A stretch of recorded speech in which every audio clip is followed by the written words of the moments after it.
Ireland और England के लिए जो टीम हमने सेलेक्ट की है, सब ने मिलकर सेलेक्टर्स ने, उसमें बाबर आजम कैप्टन है, अबरार अहमद, आजम खान, फ़खर जमान, हारिस रऊफ, हसन अली, इफ्तिखार अहमद, इमाद वसीम, मोहम्मद अब्बास अफरीदी, मोहम्मद आमिर, मोहम्मद रिजवान, मोहम्मद इरफान खान, नसीम शाह, साइम अयूब, सलमान अली आगा, शादाब खान, शाहीन शाह अफरीदी और उस्मान खान। ये 18 हमने सेलेक्ट किए हैं आयरलैंड और इंग्लैंड के लिए। 2 लड़के जो हैं वो ज़मान और उसामा मीर, उनकी जगह 2 लड़के हमने और लिए हैं। उसमें हारिस रऊफ है, हसन अली है। और पिछली जो हमारा न्यूजीलैंड के खिलाफ हमने मैचेस खेले हैं उसमें 17 का स्क्वाड था, इसमें एक एक्स्ट्रा डाला है, वो आगा अली सलमान डाला हमने।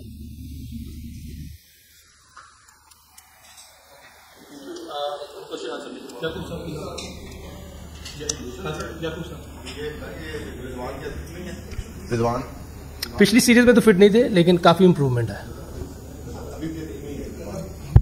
नहीं, थोड़ा सा आप लोगों को अपडेट कर दें रिजवान पे, हारिस रऊफ के ऊपर, इरफान नियाजी और आजम खान के ऊपर उनकी असेसमेंट हो रही है। There is a significant improvement in their fitness और hopefully they will be available for the Ireland series. इस वजह से वो इस सीरीज का हिस्सा है। बड़ी यानी कि टीम नॉर्थ की है, इंग्लैंड ने भी पाकिस्तान की टीम जरा जो पिछली सीरीज गई नुकसान उसमें अच्छे रिजल्ट नहीं आए पाकिस्तान को, तो ये जो सीरीज कितनी इंपॉर्टेंट है आपके लिए बिफोर द वर्ल्ड कप? इसमें आप सारे मैच जीते हैं या कम से कम सीरीज जीतकर वर्ल्ड कप में जाएं, इसके चले जरा बताएं। अच्छा, अगर देखें जो मुझे लगता है कि सीरीज हमारी बड़ी अच्छी गई है, क्योंकि इससे पहले कभी ऐसा नहीं हुआ कि इतनी ज़्यादा रोटेशन और इतनी ज़्यादा डेब्यू कराए हों किसी भी सीरीज में किसी यंगस्टर्स के जिन्होंने परफॉर्म किया हुआ था। तो मेरा ख्याल है ठीक है, रिजल्ट पॉजिटिव नहीं रहे, ड्रॉ थे, लेकिन फिर भी बहुत अच्छे रिजल्ट थे क्योंकि हमने नए लड़के खिलाए थे और रोटेशन पॉलिसी की है। इससे पहले कई दफ़ा बहुत सी वीक्स टीमों के खिलाफ खेली है टीमें, लेकिन कभी बेंच स्ट्रेंथ चेक नहीं हुई, लेकिन इस बार हुई है। ये खुशाइन बात है और इंशाल्लाह इस तरह हमारे प्लेयर जो है कॉन्फिडेंस भी आएगा और नए प्लेयर्स का पता भी चलता रहेगा, बेंच स्ट्रेंथ का भी पता चलता रहेगा। नहीं, बहुत ज़रूरी है और उसके लिए ये टीम भी अनाउंस की है और इंशाल्लाह सारे हम इकट्ठे हैं और अपना कॉम्बिनेशन देख रहे हैं, बेस्ट कॉम्बिनेशन क्या होगा वर्ल्ड कप के लिए। यूसुफ भाई, वर्ल्ड कप के लिए तमाम टीमों ने अपनी जो टीमें अनाउंस कर दी हैं, तमाम ममालिक ने, पाकिस्तान के अभी तक इंतजार किया जा रहा है। ये बता देंगे कब तक हमारी टीम का ऐलान मुतवक्को है और इस वक्त कोई फिटनेस मसाइल तो नहीं जिसकी वजह से टीम के ऐलान में तखीर की जा रही है? अच्छा, मेरा ख्याल है कि हम 7 सेलेक्टर हैं, तो अब रज़ाक भाई जवाब दे देते हैं आपको इसका। जी जी यही है, बोले दोबारा। बाकी सबने अनाउंस कर दिया। रज़ाक भाई, तमाम ममालिक ने अपनी टीमें अनाउंस कर दी हैं वर्ल्ड कप के लिए, हमारी अब तक टीम का इंतजार किया जा रहा है। कोई फिटनेस मसाइल का इशू है? कब तक हमारी वर्ल्ड कप की जो स्क्वाड है वो भी आप लोग अनाउंस कर देंगे? देखिए, हमेशा से ऐसे ही होते आया हुआ है और हमारे पास अभी टाइम है और आयरलैंड और इंग्लैंड की जो सीरीज़ है इसमें एक तो हमें जो 18 के अनाउंस किए, तो इंशाल्लाह उम्मीद है कि जो भी 19 या 20 तारीख को हमारे यहाँ सारे जितने प्लेयर हैं सारे 100% फिट हो जाएंगे, तो इंशाल्लाह हमारे पास टाइम है, तो हमें जल्दी नहीं करनी चाहिए टीम अनाउंस करने में।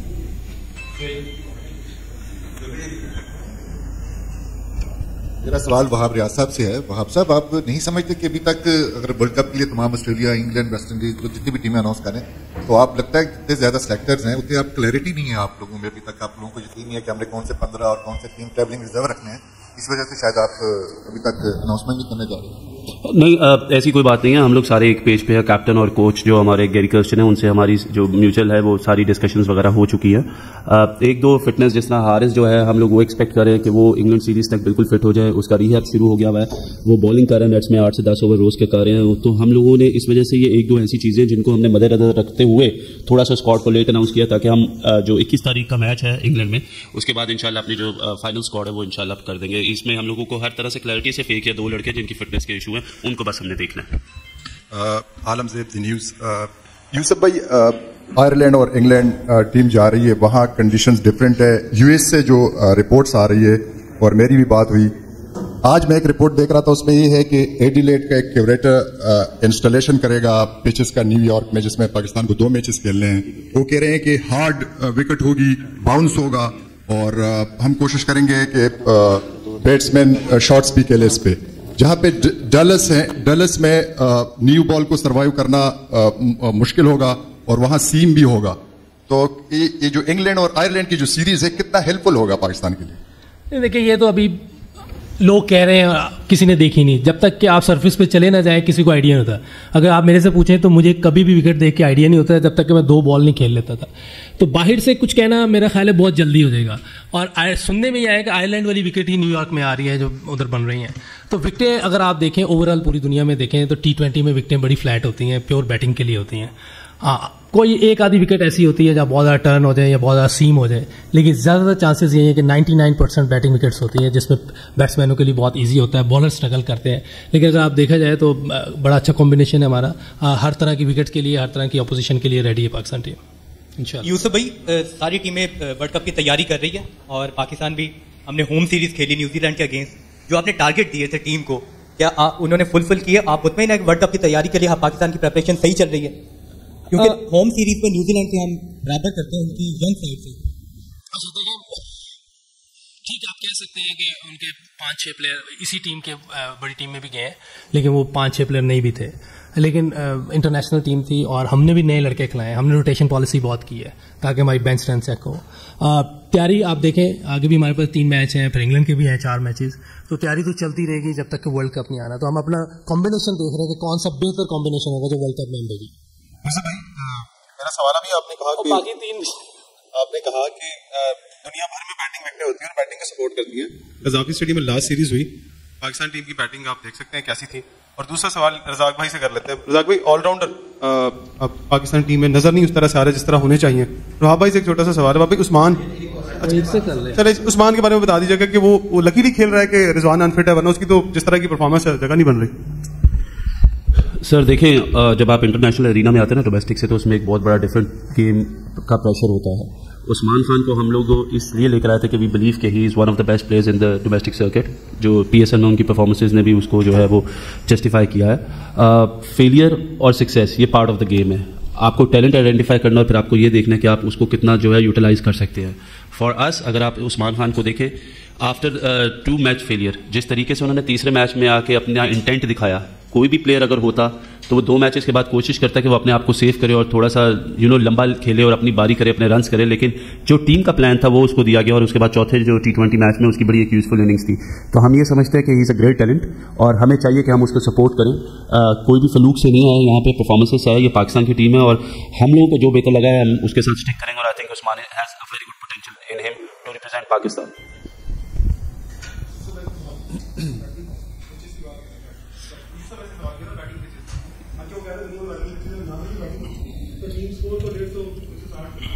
यार उसका छोटा सा सवाल का जवाब ये है कि जो प्रेस कॉन्फ्रेंस में बाबर आजम भी आए थे, उन्होंने भी ये एक्सेप्ट किया था कि हमारी बैटिंग पोटेंशियल पे नहीं खेली।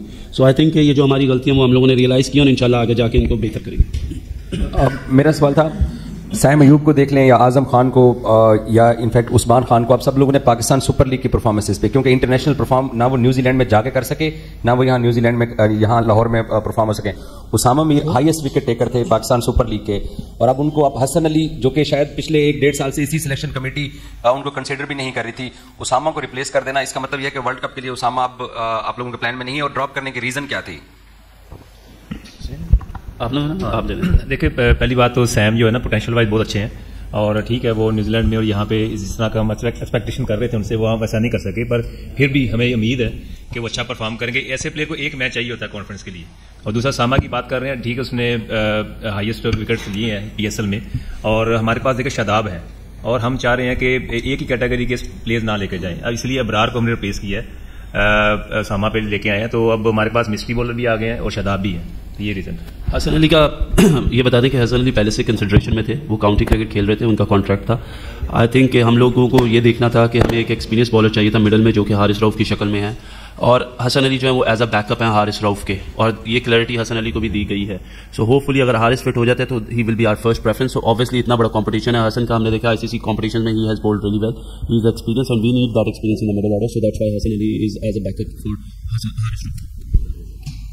सर मुझे बता दें कि जैसे हमने रोटेशन पॉलिसी अपनाई थी न्यूजीलैंड सीरीज़ के अंदर, और इतना अच्छा हमें ज़्यादा हमारे जितने पहले मैचेस थे उसमें हम हार भी गए, 1 मैच हम जीते हैं सर, तो आपको क्या लग रहा है कि हम आयरलैंड सीरीज़ में और इंग्लैंड की सीरीज़ में भी रोटेशन पॉलिसी अपनाएंगे और फिर हम वर्ल्ड कप के लिए उस तरह से हम तैयार हो सकते हैं? देखिए फर्स्ट ऑफ ऑल तो ये हम बता दें कि ऑब्वियसली जो रिजल्ट हम चाहते थे न्यूजीलैंड सीरीज में वो हम एज अ टीम अचीव नहीं कर सके एंड वी ओन दैट, ये selection committee own that responsibility, that's why we are here as well. Going forward देखिए कॉम्बिनेशंस की जब हम बात करते हैं तो हम हमेशा ये बात करते हैं कि देयर इज नो रोटेशन। जब हम रोटेशन कर रहे हैं तो उसमें हम लोगों को फेलियर भी देखेंगे और हम लोग सक्सेस भी देखेंगे। ऑब्वियसली अगर आप देखें उस्मान खान जो है वो उनका डेब्यू था, 3 लड़के हमारे अनफिट हो गए ड्यूरिंग दैट टूर, ठीक है जी। उसके बाद हम लोग देख रहे थे बॉलिंग में भी हमारे पास यंग है, अब्बास और जमान जो थे द यंगेस्ट बॉलर्स, हमने उनके ऊपर परसिस्ट किया। सो जब आपको एक टीम बनानी पड़ती है आगे वर्ल्ड कप है, जब आपको कॉम्बिनेशन देखना पड़ता है तो यू हैव टू फाइनलाइज कि आपका बेस्ट कॉम्बिनेशन क्या होगा।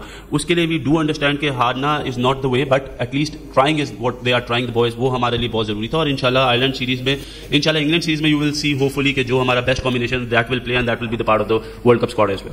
अस्सलाम वालेकुम वहाब भाई, वर्ल्ड कप बहुत करीब है और एक्सपेरिमेंट बहुत ज़्यादा किए जा रहे हैं। जैसा ओपनिंग पेयर की अगर बात कर लीजिए, बाबर साइम, फिर बाबर रिजवान या फिर फखर को ऐड कर लिया जाता है कभी कभी, तो टाइम हमारे पास बहुत चाहते हैं। क्या समझते हैं बाबर और साइम ही जो है वर्ल्ड कप के लिए ओपनिंग पेयर होंगे? और सेकंड यूसुफ भाई आपसे है, मिडिल ओवर में आगे पाकिस्तान के 7 ओवर से लेकर 15 ओवर तक आगे रन रेट बहुत डाउन होता था। मोस्टली हम देखते हैं अगर लास्ट 5 ओवर में अगर हम थोड़ी कोशिश करते हैं टारगेट को बड़ा करने की तो हम 170 180 तक जाते हैं। तो मिडिल ओवर में क्या वर्किंग हो रही है उसको बेहतर करने के वाले से?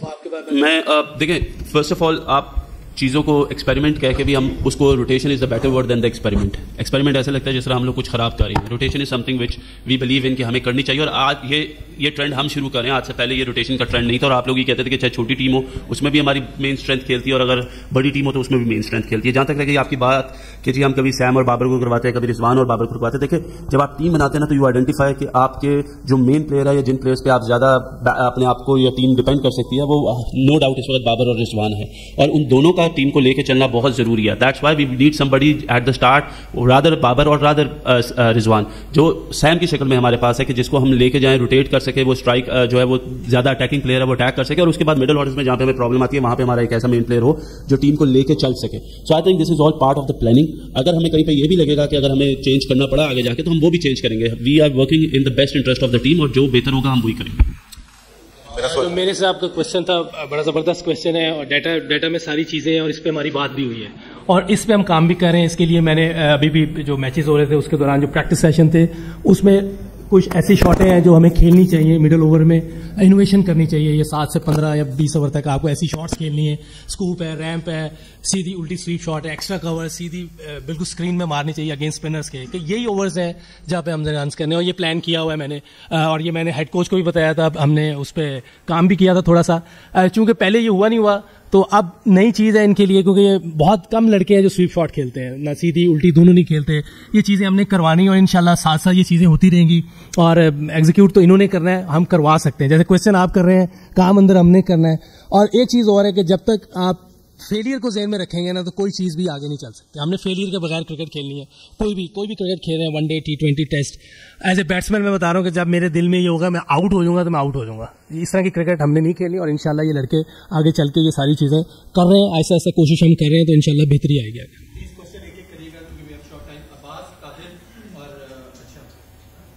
ये मेरा सवाल वहाँ अभ्यास से है।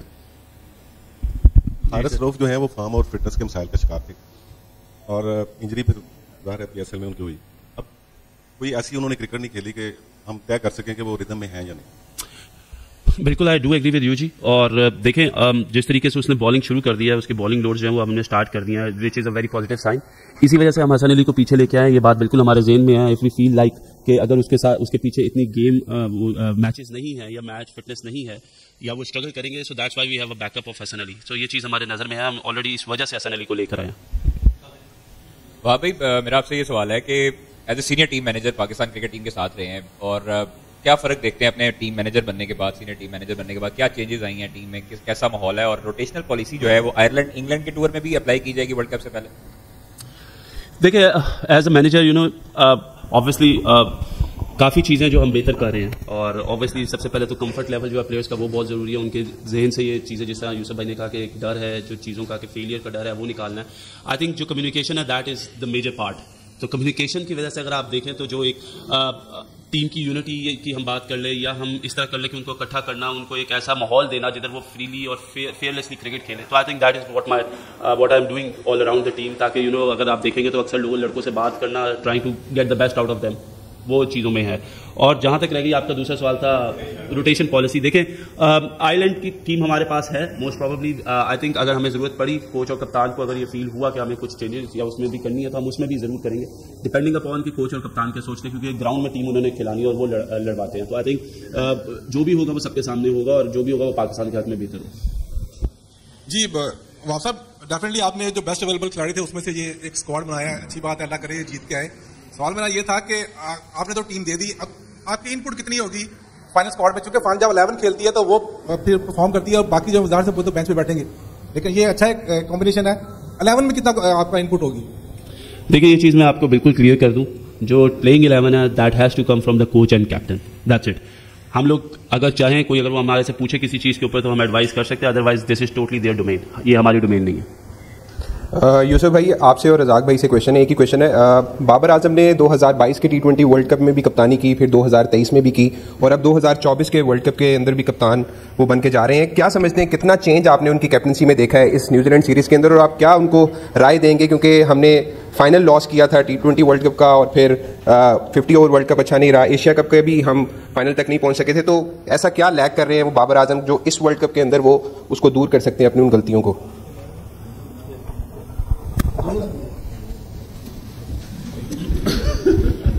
देखिए अगर आप देखें पॉजिटिव चीज़ के फाइनल वर्ल्ड कप खेला 2022 में, एशिया कप का फाइनल खेला, न्यूजीलैंड में ट्रायंगुलर सीरीज जीते, बाबर आजम कप्तान था। ठीक है 15 वर्ल्ड कप में इतनी अच्छी परफॉर्मेंस नहीं थी, लेकिन कोई भी मेरा नहीं ख्याल कोई बॉर्न कैप्टन होता है, सीखता है, हर इंसान ने सीखना है ग्राउंड में।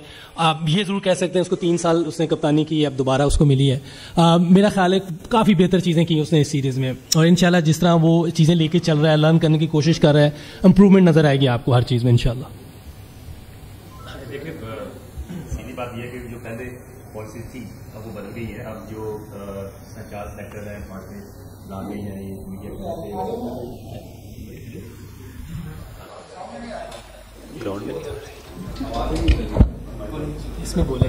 हेलो हाँ जी, देखिए सिस्टम काफ़ी चेंज हो चुका है। अगर आप पिछले 4-5 साल पहले की बात करें बाबर आजम की, और अभी जो है ना काफ़ी चेंजिंग आई है, और जैसे सिलेक्शन कमेटी बदल गई है और कोचेज भी बदल गए हैं, तो हमारा मकसद यही है कि हम एक पेज पे रहें और बाबर आजम जितनी ज़्यादा इंप्रूवमेंट की तरफ जाए कप्तानी की तरफ से, और कहीं भी उसको प्रॉब्लम होती है तो वो हमसे बात करते हैं, तो हम भी उनसे बात करते हैं। तो उसने काफ़ी कुछ इस सीरीज़ में सीखा है। और जो रोटेशन पॉलिसी की बात कर रहे हैं, तो पहले ये नहीं होता था, तो पहले एक साइड की तरफ थी सारी चीज़ें, अब काफ़ी चीज़ बदल गई है।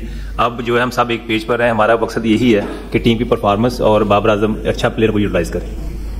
यूसुफ मेरा सवाल ये है कि जिस तरह न्यूजीलैंड के खिलाफ हमने होम सीरीज खेली, हमारे पास नायब कप्तान हमने अनाउंस नहीं किया था, अब आयरलैंड और इंग्लैंड के खिलाफ जो सीरीज है उसके लिए नायब कप्तान अनाउंस किया जाएगा या अभी भी वेट किया जाएगा कि वर्ल्ड कप के लिए अनाउंस करें? दूसरा ये कि जो हेड कोच हैं वो आयरलैंड में टीम को ज्वाइन करेंगे या इंग्लैंड में?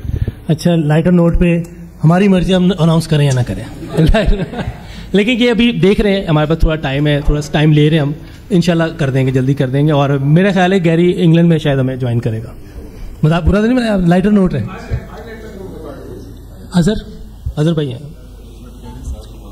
गैरी से तो बातचीत चलती रहती है, इन्वॉल्व है वो हर चीज़ में, फिजिकली नहीं है अभी, उसमें अजहर भाई की उससे बात होती रहती है। Thank you.